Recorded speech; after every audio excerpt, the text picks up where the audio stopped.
Howdy folks, and welcome to the Hillbilly Kitchen. Today we're making chicken fried steak.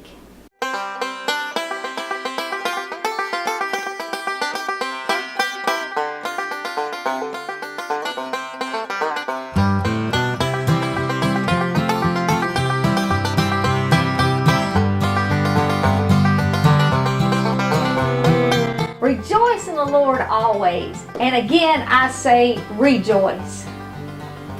Okay, chicken fried steak is one of those dishes that you can make. It's really an old-fashioned dish, and you can use just a little bit of meat and feed a whole lot of people, and it's pretty inexpensive.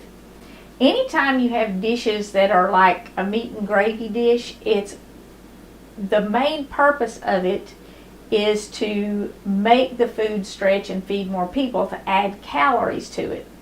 So keep that in mind when you're making this. The purpose for it is to kind of get you through hard times when food is lean. You don't have to spend as much on food. You don't have to buy as much food to make it go farther.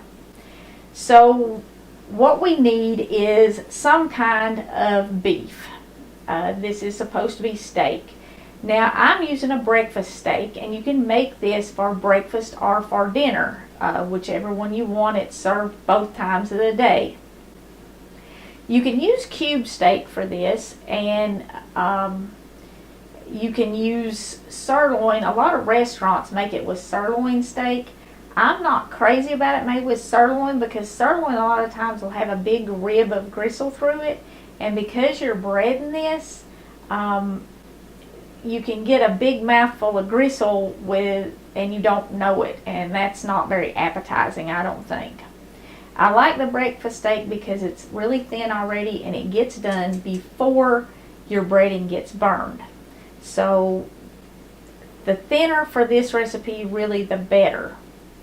You need some milk, and I'm going to use a half cup of milk and an egg to dredge this in, and then I want a cup of milk for my gravy. Now, if you're making this for a whole bunch of people, you might want to make 2, 3, or even 4 cups of gravy. So you can kind of judge that based on how many people you're cooking for. A cup of gravy is plenty for 2 to 3 people. Any more than that, and you're going to want to make more gravy. I have about a cup of self-rising flour. Now, if you don't have self-rising flour, you're going to want to add a little baking powder to this, because the baking powder is going to affect how your breading fries up, and it's going to make it better. But if you have self-rising flour, just use self-rising flour. If you don't, add about a teaspoon or so of baking powder to your plain flour. And you're going to need to season it. I'm using salt and pepper and onion powder and a little bit of garlic powder. If you want it hot or spicy, you can add some kind of hot sauce, you can add chili powder, you can add cayenne pepper, whatever you want. And you need some oil to fry it in. And that's basically all you need. Now, this breakfast steak, like I said, it's pretty inexpensive. I think these were less than $1 a piece. It's less expensive than cube steak, it's less expensive than sirloin steak. And like I said, I do really like it in this recipe. Let's combine some of this stuff and move some of it out of our way. We want to combine the egg and the milk. Now, I'm just using regular milk. You can use buttermilk if you have it, or you can put a little vinegar or lemon juice in your regular milk and let it sit a minute, and it kind of sours it and gives you the same flavor as buttermilk. But either one will work. Most of these old-fashioned recipes, you don't need to be super particular about ingredients, because you can substitute stuff. And I'm going to go ahead and I'm going to season my flour. Now, I'm seasoning this flour for the meat, and then I'm going to use what's left of it in my gravy. So I want enough in it for the meat and the gravy. And I'm using about 3/4 teaspoon of salt. I'm going to leave a little room in there so that people can add a little salt on the table and adjust the salt to suit their taste. And I'm going to put a little bit of pepper in here too, because this is the only spicy thing I'm using. And I'm probably doing about 3/4 teaspoon of pepper. Now, that's to taste. You adjust it. If you want it hotter, you add more. And I'm using plenty of onion powder in this. We'll use a heaping teaspoon of onion powder. I'll do a little bit more, about a teaspoon and a half of onion powder, because we got a cup of flour in there. And like I said, this is going to season our gravy and our meat. The garlic powder, you want to be a little more careful with it, because garlic powder is a lot stronger than onion powder. And the garlic powder, I'm going to use just about maybe a little less than half teaspoon. But again, it's all the taste, so you adjust it to suit how you like it. And you just want to take your fork and mix your spices up in your flour. And give your egg a little whisk in your milk and mix that up. Alright. Now the next step is we're going to take out all of our frustration on this meat. And it does not matter what cut of steak you use, you want to tenderize it well. Even if you're getting cube steak, you're going to want to take the side of your tenderizer or a smooth mallet and pound on it a little bit, because cube steak can be pretty tough too.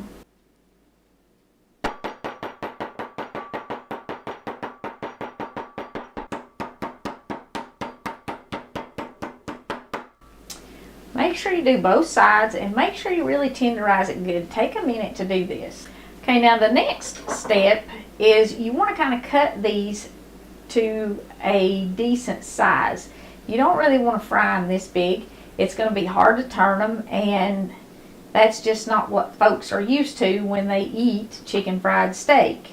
But it usually comes in smaller pieces than this, and it just is easier to fry that way. You don't really want to try to bread it and turn it and it this thick, or I mean this big. It would just be too hard to turn. Your breading would break off. Your pieces of steak might even break and stuff, and that's not what you want. Now, depending on how many people you have to feed with the amount of meat you have, that's kind of going to determine how big you cut this. Now, these two thin pieces that I paid a little bit less than $1 a piece for will feed anywhere from 2 to 4 people. If you cut it in more pieces, it's gonna feed more people. I mean, people generally will eat at least 2 pieces of chicken fried steak. So you could cut these in 3 pieces each and easily feed 3 people out of them. If you cut them in 3 pieces each, they're actually going to be a little easier to cook, so I'm going to do them in about 3 pieces each. But you could cut them in 4 pieces and get 4 people out of this much meat. Okay, first we're going to put it in our flour. And this breading takes a minute. And you want to put all of it in the flour and get it good and coated in the flour and the spices. If you stack it up to cut it, make sure you separate it before you put it in the flour, especially if you're using this breakfast steak, because it's so thin it'll stick together and you won't notice that you've got 2 pieces there in the flour, or 3 or 4. I mean, if you're cooking it for a lot of people, you can stack up several of these and cut them all at one time. Okay, once you've got it coated in the flour, then you're going to coat it in your egg and milk mixture, and then you're going to take it back to the flour and coat it in the flour again.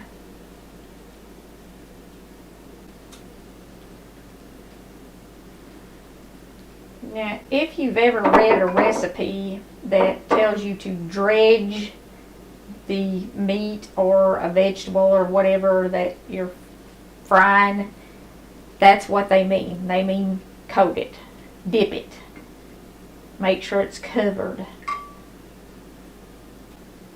And if you need to use your hands to make sure you get this all coated really well, you can. Just make sure you wash them good when you're done. And it's really a good idea to wash your hands once you finish this step of the process, even if you used a fork or some other kind of utensil to coat it, because you probably have some of the meat on your hands. And now we're just going to let this sit and rest for about 10-15 minutes. like we do everything else we fry, because that lets the breading adhere to it and it will keep it from falling off in the pan. If you don't let it sit and rest, what you're going to end up with is a whole lot of burnt breading in the bottom of your pan and a whole lot of meat that doesn't have any kind of breading or seasoning on it, because all the seasonings are in the flour. While our steaks are resting, we're going to let our pan warm up, and because you do want your oil really hot before you put your steaks in it. But don't go away, because at the end I'm going to share with you my secret for how to make your chicken fried steak super tender every time. And it's not just tenderizing it before you cook it. While we're waiting on that pan to heat up, I want to share some of my birthday presents with y'all.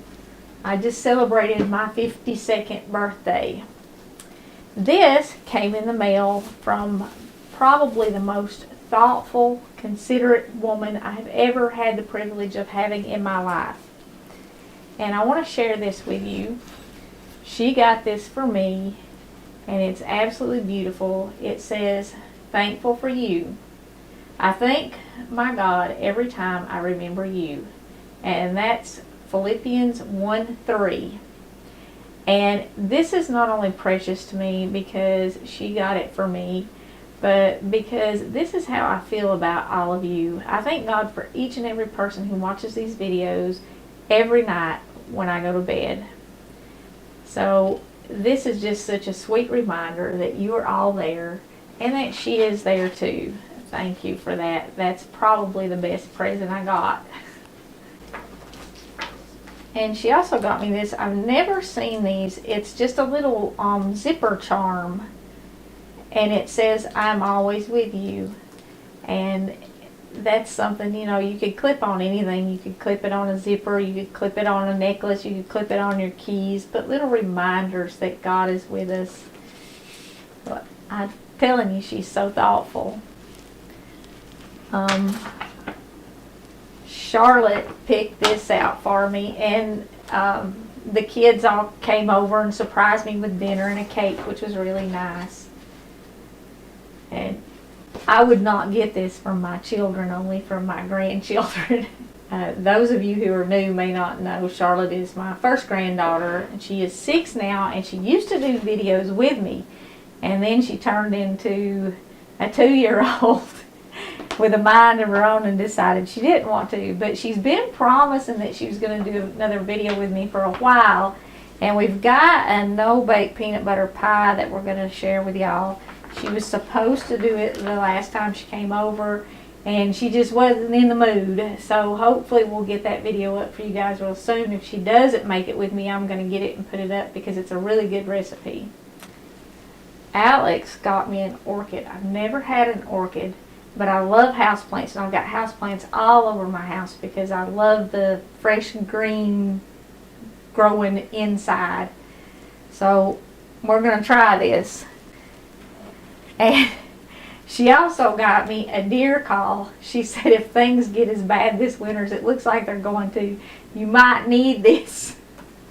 So I guess I've got something new I can learn how to do now. I can learn how to use this deer call to call deer in case we need to deer hunt this winter. But these are some of the things I got. And Brett and the kids are going to go in together and get me some more butcher block countertops so I can redo the rest of the countertops in the kitchen so they match this one. And I've had a lot of questions about things I have done in the kitchen because the kitchen obviously has evolved over the 6 years that I was doing videos. And I want to shoot some of those videos before I change out the countertops. So I'll try to get some of those up in the next few weeks. Some really, really inexpensive kitchen projects that you can do that make a huge difference, especially in a small kitchen. Because this is a really small kitchen. I mean, you see the whole kitchen right here. I can touch every surface in it from where I'm standing. So I'll try and get some of those videos up in the next month and a half before I change out the countertops. But thank you all for the birthday presents. They were very sweet. If you don't have your oil good and hot before you start adding your steaks to it, they'll stick too. You really want to make sure you get that oil hot before you start putting your steaks in there. Okay, we don't want to overcrowd them, so it looks like about 3 of these at a time is all that's going to fit in our pan. And you just want to fry them until they're good and brown on both sides.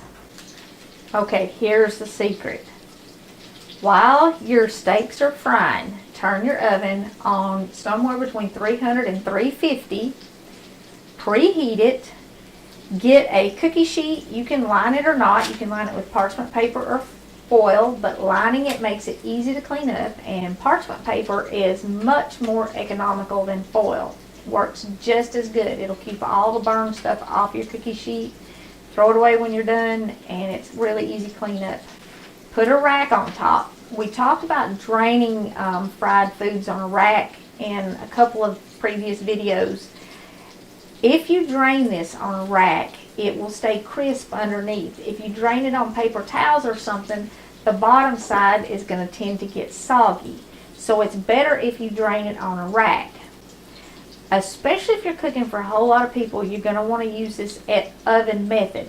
If you're cooking for a lot of people, you might want to leave the oven on about 300, a little bit cooler. But put these in the oven for anywhere between 20 to 45 minutes even. And that time in the oven will make the steak extra tender. And as long as you keep your oven temperature below 350, it won't burn while you finish cooking the steaks. If you're making them for, a half dozen people or even a dozen people, you can put them in the oven and keep them warm, and they'll be super, super tender when you're done. Or if you just want to fry your steaks first and then make the rest of your meal so you're not trying to rush and get everything done, you can put them in the oven while you're making the rest of your food. And that makes them tender. And it also makes them extra hot when you get ready to serve them. You don't have to worry about them sitting there getting cold while you're making gravy and stuff like that. Now these aren't quite ready to turn yet. You can see the side that was near the center of the pan is browner, but the stuff that was toward the outside edge of the pan is not quite brown. You really want the whole bottom of your steak to be at least this brown before you turn it. But it's okay. You can flip it back over and brown it a little bit more before you put it in the oven. As your steaks get done and brown, you want to start taking them out of your pan and putting them on your rack that you're going to put in the oven. And you want to replace them. Every time you take one out, you want to replace it with another steak. Because if you let your pan get completely empty, your oil will overheat and it will cause the last few steaks to burn or the next few steaks to burn. So make sure you keep adding pieces as you take pieces out of the pan. That regulates the temperature in your pan.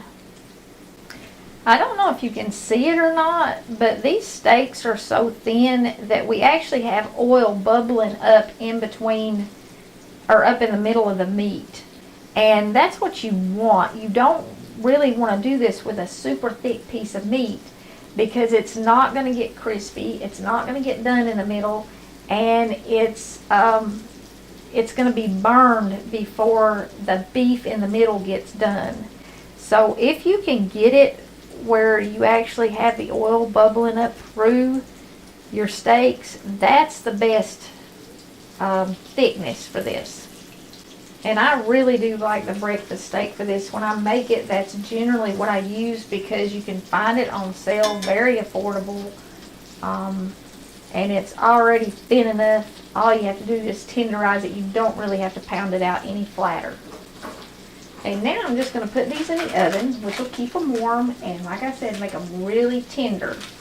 And something else it's going to do too is it's going to get a lot more of the grease out, not just what's dripping out as soon as we take it out of the pan, but a lot of the grease that it absorbed as you were cooking it is going to be released. And you're not going to have to worry about anything being dry. It's not going to dry it out, and you're coating it with gravy too, but it will make it less heavy. If you have a problem digesting greasy food, put your whatever kind of meat you're frying or even vegetables that you fry, put it on a rack and put it in the oven for a few minutes, and it'll get some of that extra grease and oil out of your food. and you'll still have the taste and you'll still have the crispness. As your steaks get brown, no matter how many you're cooking, just continue to take them out of your pan and add them to your rack and move them into the oven. And like I said, if you're cooking a ton of these, this will keep them warm and they'll be nice and tender and ready for you when you get all of your steaks cooked or when you get the rest of your dinner cooked. Okay, now we're going to do the gravy. And like I said, I'm going to use some of this flour. And it's okay to use the flour that you've had the raw meat in gravy because you're going to cook it. If you can't just leave this sitting on the countertop for the next time you're going to bread something, and you don't want to use it in something that is not going to be cooked. You could seal this up in an airtight container and keep it in the refrigerator for a few days if you wanted to use it for something in the next couple of days. But because it's got that raw meat in it, bacteria will start to grow even in your refrigerator, and you don't want to keep it more than a couple of days. And you do want to put it in the refrigerator if you're not going to use it right away. Now I have way more oil in this pan than I want for my gravy. There's, all kinds of recipes and instructions, and a lot of them say like a tablespoon of grease for every tablespoon of flour. If you are in a food shortage situation and you need the fat, that's a good rule of thumb. But if you're not in a food shortage situation and you don't need the fat to fill you up, I like just enough fat to coat my pan good, and then I use 2 tablespoons of flour per cup of liquid. So I'm going to use about 2 tablespoons of this flour for my cup of gravy. If I was going to be cooking this for 6, 8 or more people, I would make more. For 6 people, I'd do at least 2 cups of gravy, 4 tablespoons of flour. So you want 2 cups of milk, 4 tablespoons of flour, 1 cup of milk, 2 tablespoons of flour. For however many people you're making, multiply that and make what you need. But I'm going to get rid of almost all of this grease. I really don't want more than a tablespoon at the most. Now you don't ever want to pour any kind of grease or oil down your sink. It'll stop your drains up. Even if it's oil, it will have other stuff stick to it and stop it up. So make sure you either absorb it in paper towels and throw it away, or you pour it in some kind of a container, an old bean can or soup can or something, and then throw it away. Okay, when I drained the grease, I made sure I kept all of this stuff that came off of my steaks in here. And you can see I don't have any like big chunks of breading or anything. It all stayed on my steaks because we let them sit and rest before we put them in the oil and started frying them. But that residue from where you cooked your steaks is going to give your gravy a lot of flavor. Now if you have them and you have the time and you want to, you can cut up onions and throw in here and make an onion gravy, which is really good. You can add mushrooms and make a mushroom and onion gravy. You could add bell peppers. You can add all kinds of stuff in here and really fancy this up. But the basic recipe is just a white gravy that's seasoned with enough salt and pepper, maybe a little onion powder or something to give it flavor to add to the chicken fried steak.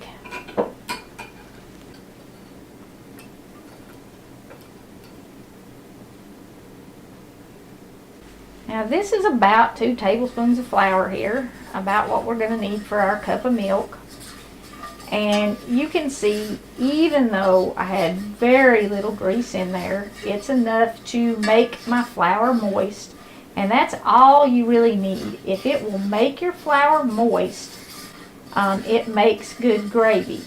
And I don't like to have any extra grease floating in my flour. Once I add my flour in there, I want to have all the grease absorbed. If there's more than that, I really think that's too much. Now you want to cook this flour until it turns nice and brown. You don't want to make your gravy with raw flour. A lot of people have commented and said when they make gravy it tastes like raw flour. Well, that's because you didn't cook it long enough. And it don't take very long to make it. Like I said, just until it turns nice and brown. You don't want to use raw flour to make your gravy. It will taste like raw flour. Make sure you get any lumps out of it. You don't want lumps in your gravy. I always forget about this. This is a really good tool for making gravy, especially in an iron skillet. It will get all the stuff off the bottom of your pan, and you can whisk any lumps out of your gravy. Alright, that looks pretty good. Go ahead and add your milk all at once.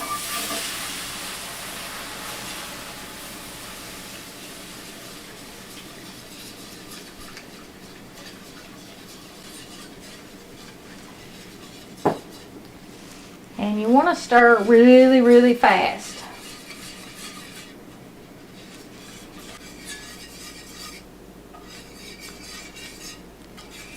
You want to cook your gravy until it boils, until you see bubbles in it, and until it is not quite as thick as you want it. If you let it get as thick as you want it, when it gets cool, it's going to be too thick. Gravy continues to thicken the longer you cook it, and it continues to thicken as it cools.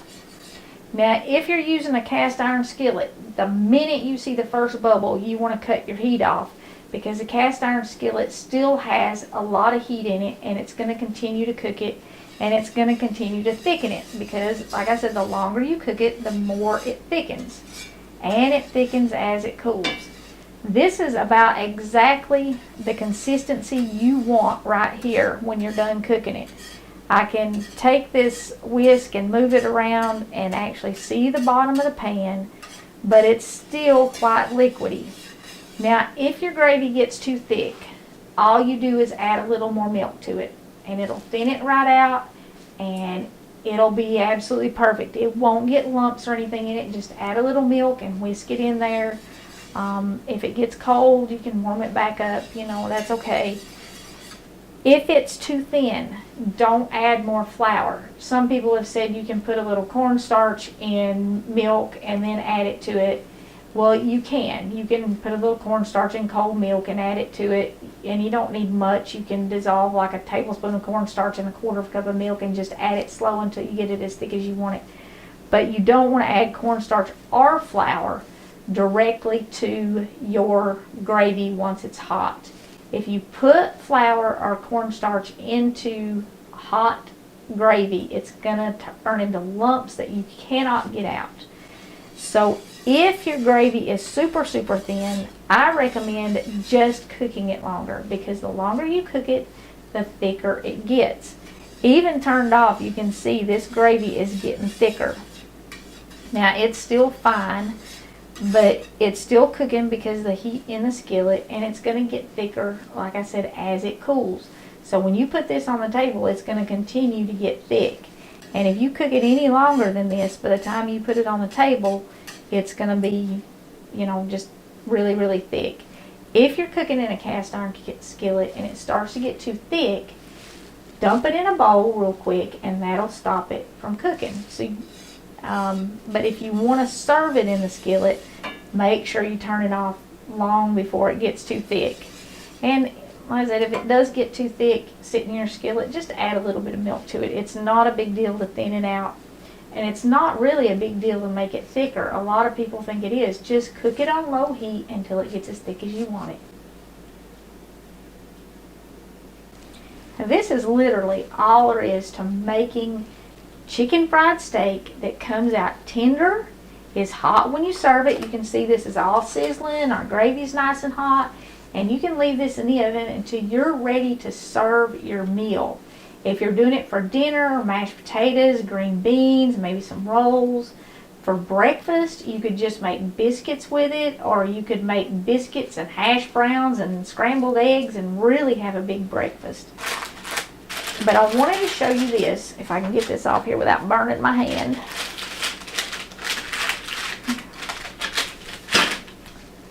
you can see on this parchment paper how much grease came out of these in the oven.